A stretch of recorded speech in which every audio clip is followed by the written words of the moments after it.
वाचा बरं, शब्द वाचा. रेन म्हणजे गुड. पुढचा शब्द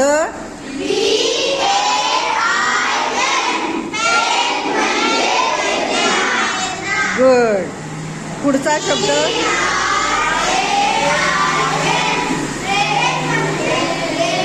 बरोबर. पुढे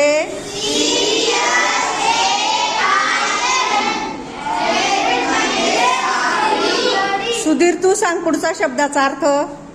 वाच बरं. ब्रेन म्हणजे मेंदू. अगदी बरोबर. पुढचा शब्द सांगता येईल तुला? सांग बरं. ग्रेन म्हणजे धान्य. अगदी बरोबर. छान. सुधीर साठी टाळ्या वाजवा बरं सगळ्यांनी. Very good.